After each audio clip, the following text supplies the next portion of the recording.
I wanted to give a big shout out and congrats to my broskies Antonio Bryce and Kanan White on their comic book brand passing $50,000 in sales on Indiegogo. You can check out their campaign on ikaripress.com. Woo, woo, woo. What's going on, everybody? It's Antonio from Ikari Press. We're on the Indiegogo, $64,624. Santana, baby. Triple cover pack is, of course, still ongoing. If you want it, head on over to Indiegogo or just type in ikaripress.com. It'll take you right there. Link, of course, is in the description. All right, so I watched Game of Thrones, Season 8, Episode 2. And again, another great episode. They're obviously building to something. The big thing for me is like when this scene first pops up here. This is Jamie.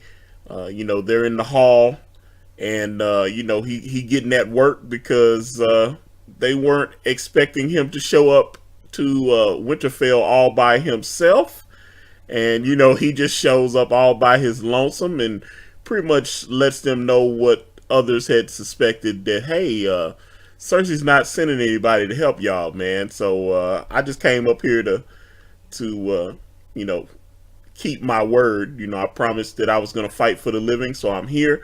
But yeah, there ain't nobody else coming, and she's got 20,000 troops waiting on y'all when whether y'all win or lose. So she's just laying in the cut waiting to see what's gonna happen. So you basically have that set up. They paid off a lot of stuff that I guess the episode, this stuff right here with Arya and Gendry, I love that. They actually, I was surprised. I always figured that they would probably play it like they were going to get together, but they actually got together. So that shocked me a little bit. And they had, it looked like they did a little camera trickery on that because Arya actually got naked. So it was strange to me because at first I was like, is this something I need to be watching because she's a kid? But the real actress is, Macy Williams is actually 22 years old. I looked at her birthday was April the 15th, so she just turned 22 about a week or so ago. So yeah, she just had her 20. So when they shot this, she was actually 21 years of age. They pretend that they show nudity in that, but I don't really think that. I think they did some CGI and camera stuff. The reason I'm saying that is because when she starts to get naked, she pulls up her shirt, and right when it gets to her breasts, they cut to a close up of her side so you can see her the stab wounds and cuts that she's gotten while she was training to be a faceless man. And then they cut back out to a side panel where you can see breasts. But I think that I've seen some actresses where they can put these real thin shirts on, and then they can go in and like CGI stuff. They did that a few seasons ago when what's the woman that plays Cersei? I think her name Lena Headey, if I'm not mistaken, is the actress. But she was pregnant during that walk of shame scene from a few seasons ago. So when she's walking, she's got to walk from the steps back up to the castle, and she's walking around shame. But that whole thing wasn't her. It was just her head. They shot her from the neck up, and then the wide shots was a body double. So it did kind of look a little wonky when they showed that scene of her from the side, and Gendry was like laying back waiting on her to disrobe, and you could see breasts, but I don't know if that was really her breasts. I think that was, and I'm saying that again because it looked like right before she was about to do the full frontal shot, they cut to the side and just kind of did some camera trick. I think they did a little CGI thing because again, I thought she was maybe about 17 years old, but she's actually 22 and was 21 when this was shot. So it was it was interesting, but I was happy to see that because it was pretty. It's been pretty clear that when those two first started appearing in scenes together a few seasons ago, that they were kind of playing it like maybe they would be a couple if everybody survived in the end. Like the scenes with Jaime and Tyrion, and love the scenes with Jaime and Brienne of Tarth. I really liked that. There was the scene where, you know, he knighted her. Also loved Dany and Jon Snow, where he finally tells her the truth. Speaking of Dany, there's a great scene with her and Sansa. I really love, because Sansa was very cold to Dany in episode 1.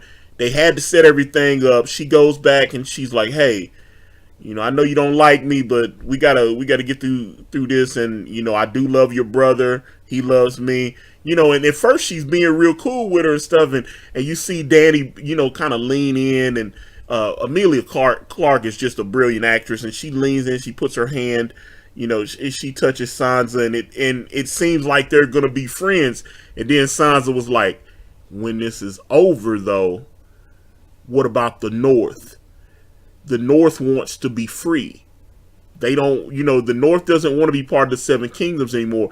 And it doesn't make sense for anyone sitting on the Iron Throne to give up the North.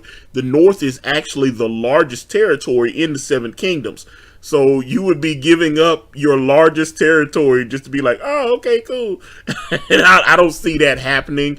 They might actually be cool with it, like say if Jon actually gets the Iron Throne. I just suspected that Dany and Jon would marry each other, and you know, and I suspect Dany's gonna be pregnant because, you know, she'll be pregnant when the sun sets in the east and rises in the west, or whatever that little weird prophecy was that she said. But I suspect, since there's all this magic and everything, that her and Jon Snow being together will enable her to be pregnant and actually be able to give birth to a human baby, not a dragon baby. So I suspect they're setting that up. They ended it with the shot of the Night King's general showing up. I saw a lot of people, and they were, you know, because I was looking for the Night King. There was no shot of the Night King. They have not shown the Night King the entire season so far, but they showed his generals. There was no shot of the Night King or Viserion, that's why I'm waiting. Now some people's like, it's probably going to be a finesse because Bran is waiting for him, you know, because the Night King has his mark on him, so he can tell where he is. And Bran pretty much said, "Hey, he can track me wherever I'm at. He's coming for me."